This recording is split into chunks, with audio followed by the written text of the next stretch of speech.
નમસ્કાર મિત્રો, અંબા ફાર્મસીમાં આપનું હાર્દિક સ્વાગત છે। તો ચાલો આજે આપણે ચર્ચા કરીશું ટેબ્લેટ ટેલ્મા વિશે। ટેબ્લેટ ટેલ્મા એ ટેલ્મિસર્ટન નામની દવાનું ઉત્પાદન છે। ટેલ્મિસર્ટન આજના સમયમાં બ્લડ પ્રેશર નિયંત્રણ માટે વપરાતી પ્રમુખ દવાઓમાંની એક છે। અન્ય પ્રમુખ ઉત્પાદનો જેવા કે ટેલ્મિરાઇડ, ટેઝલોક, ટેલિએક, ટેલવાસ જે ભારતીય બજારમાં દરેક મેડિકલ સ્ટોર પર ઉપલબ્ધ હોય છે। ટેલ્મિસર્ટન એક એન્જિયોટેન્સિન રિસેપ્ટર બ્લોકર ક્લાસની દવા છે।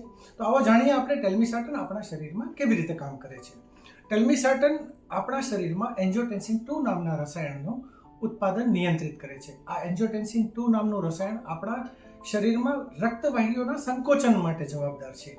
જો આપણે આ એન્જિયોટેન્સિન 2 નામના રિસેપ્ટરને નિયંત્રિત કરીએ તો આપણી રક્તવાહિનીઓનું સંકોચન થતું અટકે છે, જેને કારણે બ્લડ પ્રેશરમાં ઘણો જ ઘટાડો જોવા મળે છે।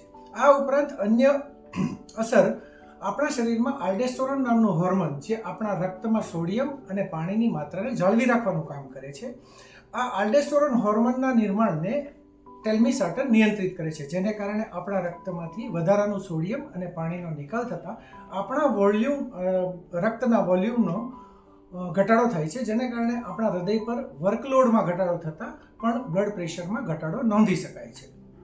તો આવો મિત્રો જાણીએ શા માટે આપણે બ્લડ પ્રેશરને નિયંત્રિત રાખવું જોઈએ। જો કોઈ વ્યક્તિ એમાં બ્લડ પ્રેશર સતતપણે ઊંચું રહેતું હોય તો તેમના શરીરના આંતરિક અગત્યના અવયવો જેવા કે હૃદય, બ્રેઇન, આંખો કે પછી કિડનીને નુકસાન થતું હોય છે। એની કાર્યક્ષમતામાં ઘણો જ ઘટાડો પણ થતો હોય છે અને જોખમી પરિસ્થિતિઓ જેવી કે heart attack, stroke, kidney failure કે અંધાપાપણું જેવી પરિસ્થિતિનું નિર્માણ થતું હોય છે। માટે દોસ્તો, આપણે આપણી બ્લડ પ્રેશરની દવા નિયમિતપણે લેવી જોઈએ। સામાન્ય રીતે માઇલ્ડ ટુ મોડરેટ હાઇપરટેન્સિવ પેશન્ટમાં ડૉક્ટર 40 મિલીગ્રામનો ડોઝ પસંદ કરતા હોય છે, જે આપણે નિયમિતપણે સવારના નાસ્તા પછી લેવાનું હિતાવહ હોય છે અને જરૂરિયાત લાગતા તેને ડોઝને વધારી પણ શકાય છે, ઘટાડી પણ શકાય છે અને અન્ય દવાઓના સંયોજનમાં પણ વાપરી શકાય છે। કેવી આડઅસરો જોવા મળે છે જો કોઈ પેશન્ટ નિયમિતપણે ટેલ્મિસર્ટન લેતું હોય તો તેમને થોડું માથાનું ભારેપણું કે માથાનો દુખાવો, ગેસ્ટ્રાઇટિસ કે ગળામાં ખરાશ થવી કે થોડો ઘણા કફનું લંગ્સમાં જમાવડો થવો, આવી પરિસ્થિતિઓ નિયમિતપણે દવા લેતા સામાન્ય થઈ જતી હોય છે।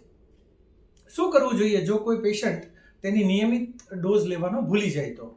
જો કોઈ વ્યક્તિ તેનો નિયમિતપણેનો ડોઝ લેવાનો ભૂલી જાય તો 4 કલાકની અંદર જો તેમને યાદ આવે તો તેમને તુરંત તે ડોઝ લઈ લેવો જોઈએ અને તેથી વધુ સમય જો થયો હોય તો તેમનો આગળ નિયત કરેલો ડોઝ 4 કલાક વહેલા લઈ શકાય છે।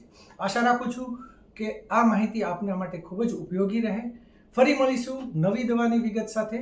ત્યાં સુધી આપ સૌ તંદુરસ્ત રહો, સુરક્ષિત રહો, ખુશ રહો।